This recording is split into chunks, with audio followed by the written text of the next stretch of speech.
बिस्मिल्लाहिर्रहमानिर्रहीम, अस्सलाम वालेकुम। मैं हूँ महरीन सब्तैन और ये है मेरा व्लॉगिंग चैनल। नाज़रीन, इस चैनल में आपको जानने के लिए बहुत सी चीज़ें मिलेंगी, बहुत सी बातें मिलेंगी। ख़ास तौर पे हमें मुआशरे में हमारे इर्द गिर्द क्या कुछ हो रहा है, हमें कैसे इन चीज़ों को फ़ाइट बैक करना है।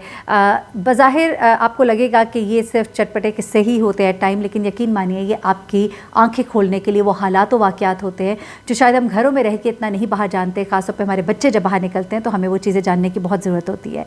अच्छा, अब आज जो मैं आपको बताने जा रही हूँ ना, ये भी आपके बहुत ही काम की चीज़ है। इसको आप आज ज़हन नशीन कर लीजिए और इसको आपने बहुत ख्याल करना है, क्योंकि आप देखिए हमारे इर्द गिर्द इतनी बीमारियां फैल रही हैं। कैंसर इतना ज़्यादा हो रहा है कि मैं परेशान हो गई हूँ। हमारे नेबर में जो एक आंटी हैं, उनके भाई का कैंसर से डेथ हुई, उनकी वाइफ को कैंसर हुआ, उसके बाद उनकी बड़े भाई और भाभी दोनों को भी कैंसर हो गया। मेरी एक बहुत ही अच्छी कुलीग है मिशेल बुखारी, उनकी कैंसर से डेथ हुई। और उसके अलावा इर्द गिर्द, और उसकी वजह क्या है, हम अपनी कुदरत से बहुत दूर हो रहे हैं, नेचर से हम दूर हो रहे हैं। हम लोग बहुत ज़्यादा बाहर के खाने, बाहर की चीज़ें, प्रोसेस्ड फूड, इन चीज़ों में हम बहुत पड़ गए। बहुत हुआ ना, हफ्ते में एक बार खा लिया करें घर का खाना, खालिस गंदम चीज़ें कोशिश करें। अपनी छोटी सी एक क्यारी बनाइए घर में, छोटी छोटी क्यारियाँ रख लीजिए। आपके पास नहीं है गार्डन, कुछ नहीं होता, आप छोटी छोटी क्यारियाँ रख लें, उसमें कम से कम बेसिक चीज़ें जो हैं आप अपनी घर में बेशक ग्रो करें। खालिस फूड जो है उसका इस्तेमाल करें। मैंने आपको छिलकों के हवाले से एक दफ़ा बताया था कि ये छिलके जो है ये कितने ख़तरनाक हो सकते हैं आपकी सेहत के लिए। आज मैं आपको वो 4 चीज़ें हमारे घर में बहुत कॉमनली इस्तेमाल होती है। यकीन करें, मैंने तो जब ये आर्टिकल पूरा पढ़ा और फिर मैंने इसकी डिटेल में गई, इसकी रिसर्च पढ़ी, तो मुझे इतना खौफ आया कि हम लोग इन चीज़ों को कितना इग्नोर कर देते हैं। And they are so dangerous कि आपकी ज़िंदगी जो है, आपकी सेहत को कितना ख़तरनाक खतरा लाहक होता है, आप सोच भी नहीं सकते। अच्छा, इनमें से ये 4 चीज़ें वेरी कॉमन हैं और इनको किस तरह से आप ठीक कर सकते हैं मैं आज बताऊंगी। और छोटी सी 1-2 और इन्फॉर्मेशन है वो साथ में आपको बताती हूँ। लेकिन सबसे पहले आ जाते हैं उन 4 चीज़ों की तरफ, जिसमें सबसे बेसिक चीज़ हमारे किचन के अंदर वो स्पंज है जिसको हम इस्तेमाल करते हैं बर्तन धोने के लिए। ये जो स्पंज है ना, ये इसको आपने बहुत प्लीज़ ख्याल करना है। क्या होता है, हम समझते हैं जी हम तो इससे रोज़ बर्तन धोते हैं, इस पर साबुन लगता है, ये तो बहुत अच्छे से साफ़ हो जाता है। बर्तन धोने के बाद ख़वातीन आमतौर पे उसको साबुन से अच्छी तरह उसकी झाग बना के उसको एक दफ़ा नलके से धो भी लेती हैं, तो वो समझती है जी काम हो गया। लेकिन नहीं, आपको पता है जो लेटेस्ट रिसर्च है, ऑक्सफोर्ड की ये रिसर्च है, और इस रिसर्च के अंदर क्या चीज़ें बताई गई हैं, ये चीज़ें बताती हैं कि जो किचन में इस्तेमाल होने वाला स्पंज है ना, ये बाथरूम से ज़्यादा, बाथरूम में जो इस्तेमाल होता है ना स्पंज, और जो आपके कमोड वगैरह के लिए इस्तेमाल होता है, उससे ज़्यादा ख़तरनाक और गंदा और जरासीम से भरा हुआ हो सकता है। वो किस तरह से, ये एक तहकीक है जिसमें ये बताया गया है कि इसमें इतनी बड़ी तादाद में बैक्टीरिया इकट्ठे होते हैं कि आपकी सोच है। स्पंज में ये पाए जाने वाले जरासीम जो है, ये 350 से ज़ायद मुख्तलिफ़ किस्म के बैक्टीरिया है जो कि एक इस स्पंज के ऊपर पाया जाता है। आप सोचिए कि ये जब खाना आपके बर्तनों के ज़रिए आपके पेट में जाता होगा तो आपके साथ क्या होता होगा अंदर, क्या कुछ नहीं आपके अंदर बिल्डअप हो रहा।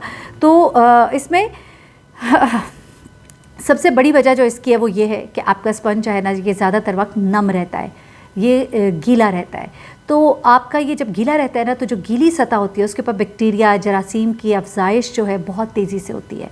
आप चाहे साबुन से धो लें, आप चाहे जो मर्ज़ी कर लें, तो आप धोने के बाद आप मेक श्योर करें, आपके जो भी धोता है उसको कहें कि धोने के बाद स्पंज को आप एक साइड पे उसमें से निकाल के इसको अच्छे से निचोड़ के इसको एक साइड पे रख दें कि ये सूखे, और दूसरा एक स्पंज रख लें। एक टाइम पे आप 2 से 3 स्पंज रख लें। जो खुश्क स्पंज हो उसको नेक्स्ट वॉशिंग के लिए उसको रखें। जो एक वॉशिंग के बाद आपका गीला हुआ है उसको आप सूखने के लिए, धोने के बाद आप उसको सूखने के लिए रख दीजिए, और आप दूसरा स्पंज यूज़ कीजिए। और अगर तीसरे टाइम बर्तन धोने हैं तो तीसरा स्पंज यूज़ कर लें। आप एक टाइम में 3 यूज़ करेंगे, इसमें आपका ख़र्चा ज़्यादा नहीं होगा, क्योंकि जब तक 3 पुराने होने हैं तो इतना ही टाइम लग रहा है। आपका एक जो जब तक घिसता है, तो अब 3 होंगे तो एक को घिसने में थोड़ा टाइम लगेगा। अच्छा, अब ये भी कहा जाता है कि ये जो आपका स्पंज है इसको आप कम से कम हफ्ते में एक बार आप क्लोरीन या ब्लीच से धो लिया करें, ताकि बैक्टीरिया जो है उसकी अफजाइश के अमल को रोका जा सके। तो this is very very important, please इसको नोट डाउन कर लें। अब दूसरी चीज़ जो है आपका बेड और आपका गद्दा। आप सोच सकते हैं कि आपका गद्दा जो है, आपकी चादर जो है, ये किस कदर आपके लिए ख़तरनाक है। गद्दा जो होता है ना, उसको साफ़ करना आसान नहीं है, चादर भी रोज़ बदलना आसान नहीं है। लेकिन आपको ये मैं बताऊं कि ये जो आपका गद्दा होता है ना, ये अब साइंस बताती है, और हमने तो हमेशा से पढ़ा था, हम तो इसको सुनते आए हैं कि हमने सुन्नत नबवी के मुताबिक जो हमने सुना था वो यही था कि जब भी आप अपने बिस्तर पे लेटने लगे तो उसको झाड़ के लेटिए, उसको सोने के बाद भी झाड़िए और सोने से पहले भी उसको झाड़िए।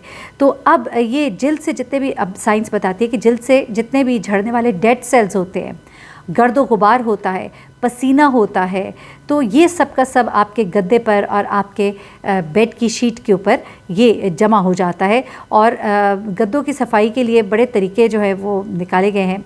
सबसे आसान तरीका मैं आपको बता देती हूँ। आप लोग अगर हो सके ना तो अपनी चादर को एक बार झाड़ दिया करें अच्छे से।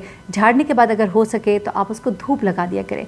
हफ्ते में एक बार अपने गद्दे को अगर आप धूप लगवा दें तो आप यकीन करें कि इसमें से बहुत सारा कुछ आपका गंद जो है वो, आपके जरासीम जो है वो मर जाएंगे धूप के अंदर। उसके अलावा आप अगर कर सके अपने गद्दे को वैक्यूम कर लिया करें और जो चादर है उसको झाड़ के अगर आप थोड़ी देर धूप में डाल दें तो वो बेस्ट है। आप चादर रोज़ तो नहीं बदलते, 3 दिन बाद 4 दिन बाद चादर बदलते हैं बेड की, अगर तो आप उस चादर को झाड़ के एक दफ़ा बाहर डाल दिया करें। बिस्तर वैसे भी तो ठीक करना होता है ना एक दफ़ा, तो उसको उतार के झाड़ के थोड़ी देर धूप लगा लीजिए और गद्दे को एक दफ़ा हफ्ते में आप ज़रूर वैक्यूम कर ले तो ये आपके लिए बड़ा ही बेस्ट हो जाएगा। अच्छा, उसके बाद अब आजकल आपको पता ही है कि शॉपिंग बैग्स पैसों के एवज़ आपको दिए जाते हैं, 50 का, 100 का।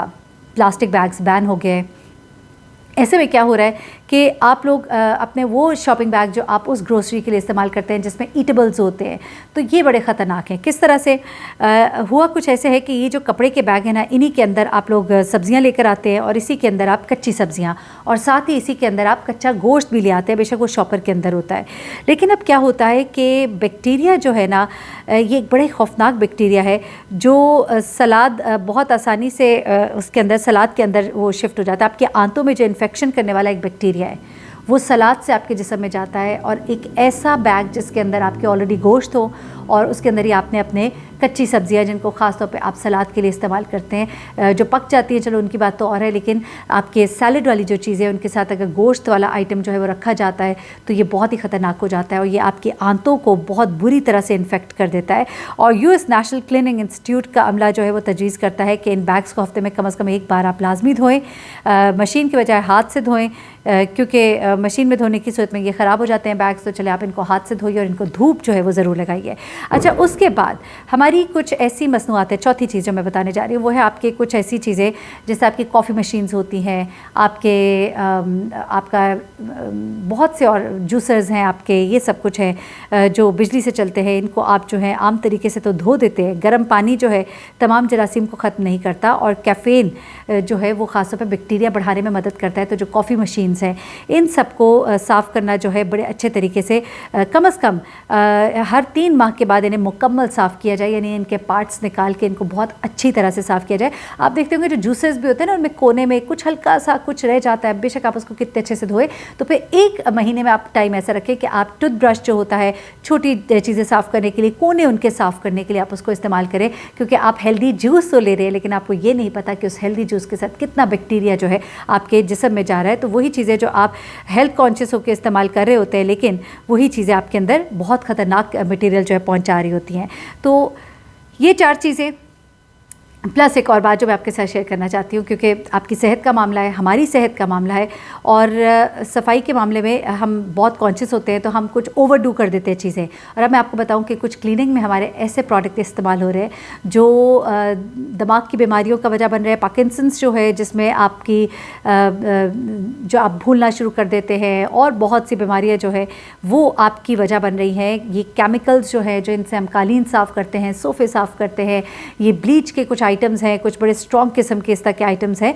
तो इसके साथ जो है इस वक्त एक रिपोर्ट जो है रॉचेस्टर के जो माहिरीन हैं उन्होंने ये शाया की है रिपोर्ट और 7 मशहूर शख्सियात का हवाला दिया है जिसमें उन्होंने बताया कि बड़ी बुरी बीमारियों का शिकार हुए इन प्रोडक्ट्स के इस्तेमाल की वजह से। जानवरों पर भी ये तजर्बात किए गए हैं और ये कहा जा रहा है कि इनके अंदर जो ख़ास किस्म का केमिकल इस्तेमाल किया जाता है, ख़ास तौर पर ये जो कालीन साफ़ करने वाले केमिकल्स होते हैं, ट्राइक्लोरोइथिलीन TCA, दुनिया भर में इस वक्त इस्तेमाल हो रहा है और ये कितना ही ख़तरनाक है कि आपकी याददाश्त पर इसका बहुत बुरा असर पड़ सकता है। और ये बड़ी डिटेल्ड एक रिसर्च है जिसको मैं भी शेयर तो नहीं कर सकती, लेकिन मैं आपको ये बताना चाहती हूँ कि चीज़ों का इस्तेमाल एतदाल के साथ और ख़ास तौर पे ये जो 4 चीज़ें मैंने बताया साफ़ करने का तरीका ये ज़रूर करें, क्योंकि ये चीज़ें हमारे किचन में बहुत ज़्यादा इस्तेमाल हो रही होती है। और क्लोरीन का इस्तेमाल और एक दफ़ा डीप क्लीनिंग जो है ना अपने घर की ज़रूर किया करें, अपने वॉशरूम की ख़ास तौर पर जो आपके दांत ब्रश करने वाली चीज़ें हैं उनको किस तरह कवर रखना है, उनको हवा भी लगे लेकिन वो कवर्ड भी रहे, ये सब चीज़ें बहुत ज़रूरी है आपकी अपनी हेल्थ के लिए। अपना बहुत ख्याल रखिएगा, दुआ में मुझे भी याद रखिएगा। अल्लाह हाफ़िज़।